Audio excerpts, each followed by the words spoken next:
Shalom, selamat pagi anak-anak. Bagaimana kabarnya pagi hari ini? Saya harap kalian semua dalam keadaan sehat walafiat, selalu dalam perlindungan Tuhan, tetap semangat di dalam belajar, dan tak lupa untuk selalu bersyukur dalam hal dan keadaan apapun juga. Baik, pagi hari ini kita akan belajar tentang materi pendidikan agama Kristen dan budi pekerti, bab ketiga, kelas 7, yaitu yang berjudul Baptisan sebagai Tanda Menjadi Milik Allah. Sebelum kita mulai pembelajaran pagi hari ini, mari kita berdoa terlebih dahulu. Bapa, dalam nama Tuhan Yesus, kami mengucapkan syukur dan terima kasih untuk pagi hari yang indah ini Tuhan. Kami dalam keadaan sehat walafiat. Semua karena kebaikan dan kemurahan daripada-Mu saja Tuhan terhadap diri kami. Pagi hari ini kita akan belajar untuk materi kelas 7, Pendidikan Agama Kristen dan Budi Pekerti.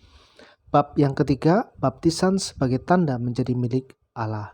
Berkati kami Tuhan, supaya kami diberikan Roh Kudus di dalam memimpin kami dan hikmat, supaya kami dapat memahami materi ini dengan baik, jelas, dan terang ya Tuhan. Dan kami terapkan di dalam kehidupan kami sehari-hari. Terpujilah nama-Mu, hanya di dalam nama Tuhan Yesus kami sudah berdoa dan mengucapkan syukur. Haleluya, amin. Dasar firman Tuhan untuk materi pagi hari ini terambil dalam Kisah pasal 19 ayat yang keempat. Kata Paulus, baptisan Yohanes adalah pembaptisan orang yang telah bertobat. Dan ia berkata kepada orang banyak bahwa mereka harus percaya kepada Dia yang datang kemudian daripadanya, yaitu Yesus.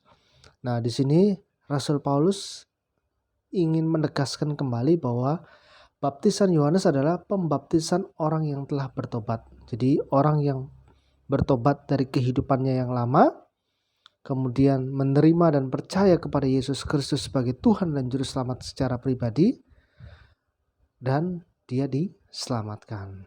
Nah, ini adalah sebagai tanda bahwa orang itu sudah bertobat dari kehidupan yang lama menuju kehidupan yang baru di dalam Kristus. Dasar firman Tuhan yang berikutnya terambil di dalam Roma pasal 6 ayat 1-6. Dalam slide ini yang tampak adalah ayat 1 sampai yang keempat. Dikatakan, jika demikian, apakah yang hendak kita katakan? Bolehkah kita bertekun dalam dosa supaya semakin bertambah kasih karunia itu? Sekali-kali tidak.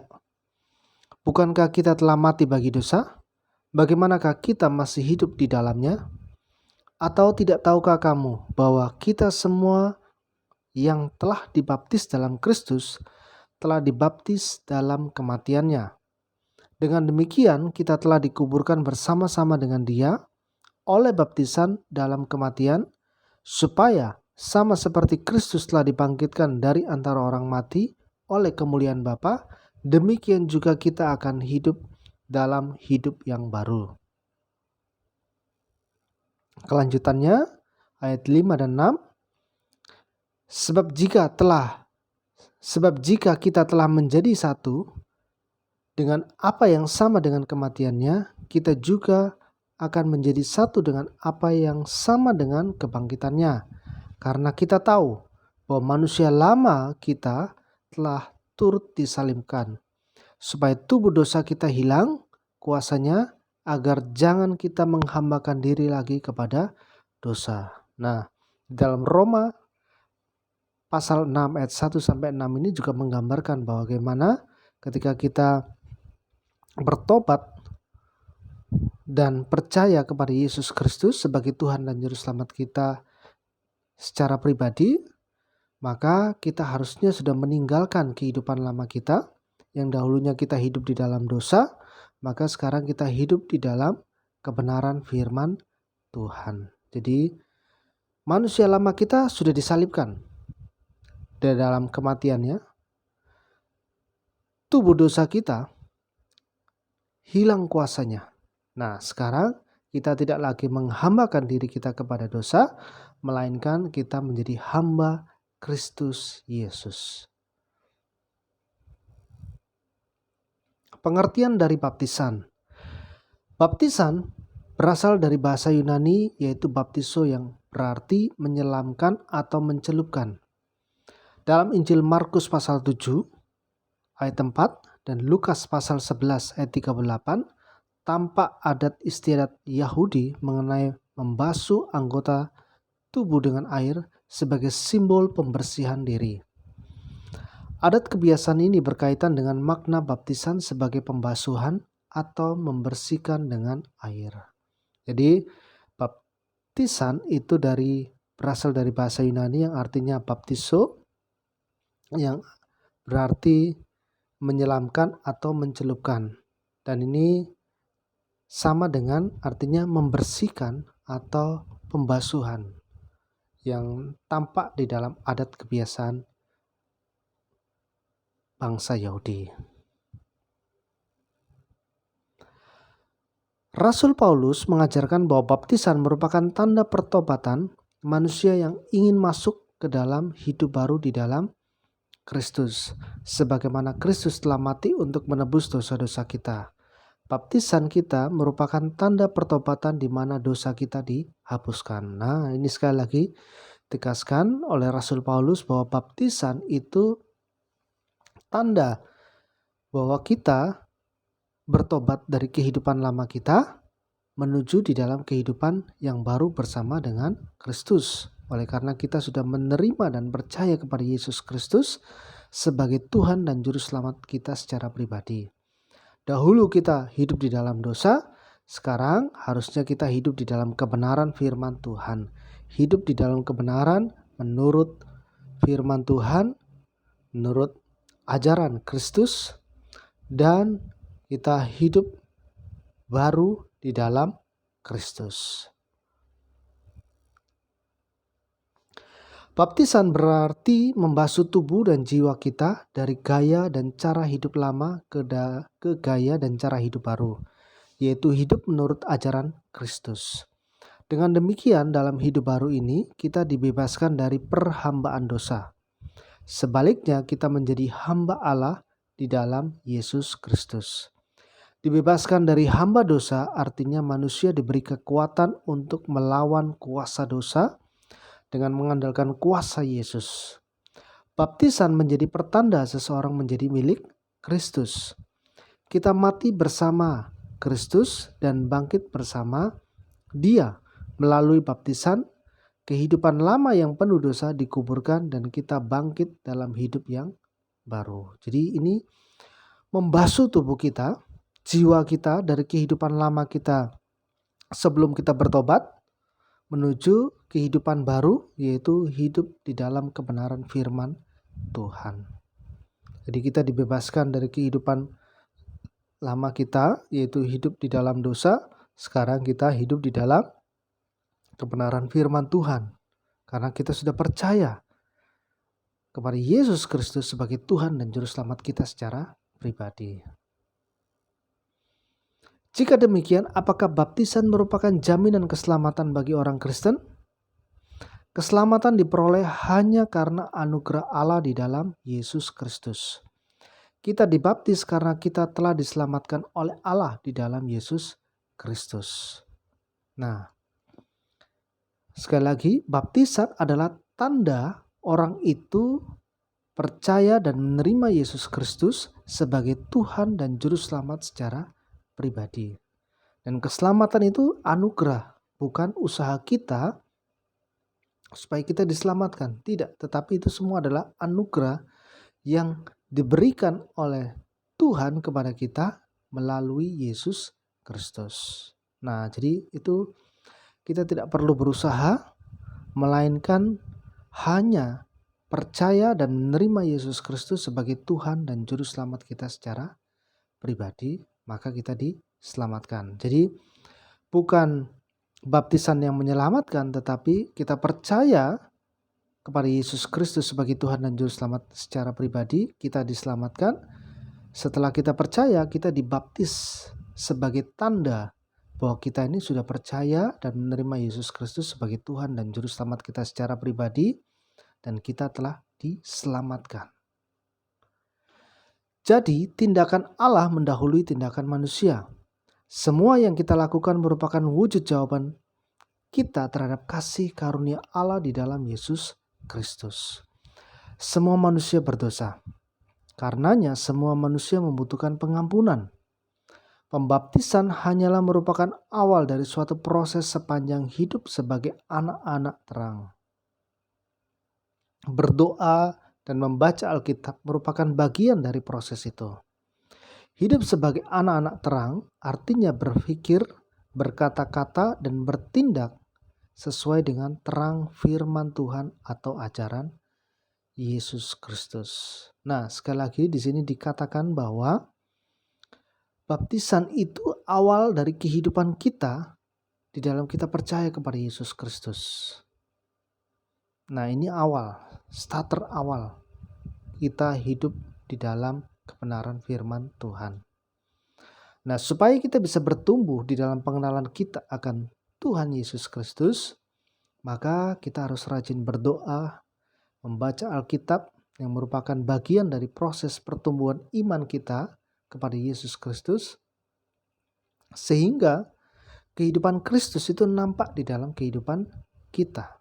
Kita bertindak, berpikir, berkata-kata sesuai dengan firman Tuhan. Oleh karena Kristus sudah ada di dalam diri kita sebagai orang percaya. Jenis baptisan. Yang pertama, baptisan Yohanes. Baptisan Yohanes adalah pembaptisan pertobatan yang dilakukan di Sungai Yordan. Sebenarnya orang Yahudi yang hidup jauh sebelum zaman Yohanes Pembaptis pun sudah mengenal adanya baptisan, yaitu melalui adat pembasuhan seperti yang dilakukan oleh Nabi Elisa terhadap Naaman.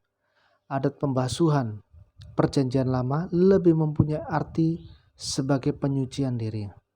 Sedangkan baptisan Yohanes bersifat eskatologi, menuju kepada Kristus yang akan membaptiskan dengan Roh Kudus. Terdapat di dalam Markus pasal 1 ayat 4-8. Baptisan Yohanes sekalipun bermakna penyucian diri dari dosa ataupun pembasuhan, namun sifatnya melambangkan pertobatan dan pengharapan akan kebangkitan Kristus. Nah, jadi di sini katakan bahwa baptisan Yohanes itu adalah baptisan pertobatan kita, penyucian diri kita dari kehidupan lama kita yang hidup di dalam dosa, sekarang hidup menuju kebenaran firman Tuhan. Hidup di dalam kebenaran firman Tuhan. Ini yang melambangkan pertobatan kita dari kehidupan lama kita menuju kehidupan yang baru. Yang kedua, baptisan anak-anak.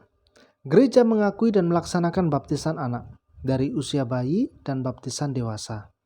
Akan tetapi ada juga beberapa gereja yang hanya mengakui baptisan orang dewasa. Dalam Injil Lukas pasal 18 ayat 16a, Matius pasal 19 ayat 14a, dan Markus 10 ayat 14a, Yesus memarahi murid-muridnya yang ingin menghalang-halangi anak-anak datang kepadanya. Dia mengatakan, biarkanlah anak-anak itu datang kepadaku, jangan menghalang-halangi mereka.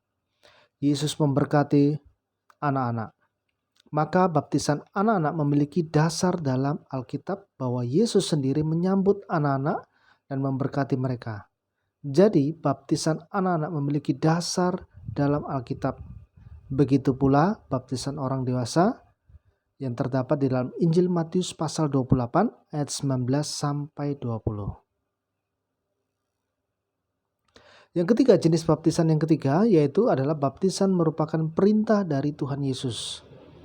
Dalam Injil Matius pasal 28 ayat 19-20, Yesus minta murid-muridnya untuk pergi ke seluruh penjuru bumi, kabarkan Injil, kerajaan Allah, dan baptis orang-orang percaya dalam nama Bapa, Anak, dan Roh Kudus. Yesus menginginkan agar keselamatan diperluas mencakup seluruh bangsa. Keselamatan yang pada mulanya dipahami hanya milik bangsa Israel sebagai umat pilihan, kini diperluas Yesus menjadi milik semua bangsa. Nah, sekali Baptisan merupakan perintah atau amanat agung dari Tuhan Yesus. Di dalam Matius 28 ayat 19 sampai 20. Tuhan menginginkan bahwa keselamatan yang dahulunya hanya untuk bangsa Israel itu bisa tersebar kepada semua bangsa, termasuk kepada bangsa Indonesia saat ini, yang kita rasakan saat ini. Bahwa keselamatan itu hadir di Indonesia.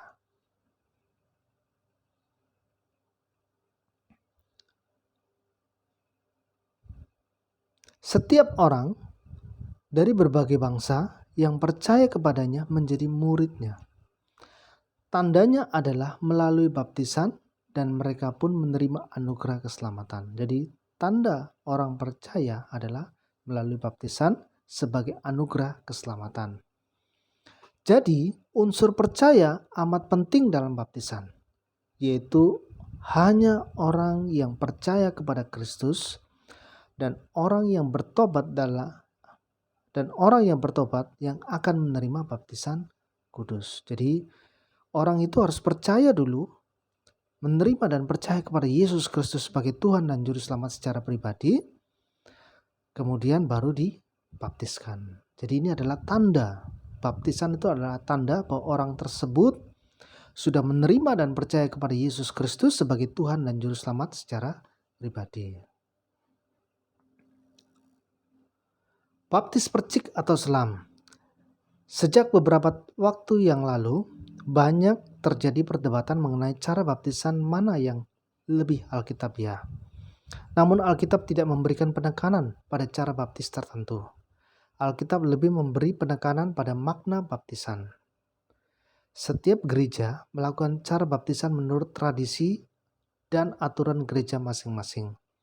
Yang terpenting bukan cara seseorang dibaptis, melainkan makna baptisan itu sendiri. Jadi ini yang sangat penting, makna dari baptisan.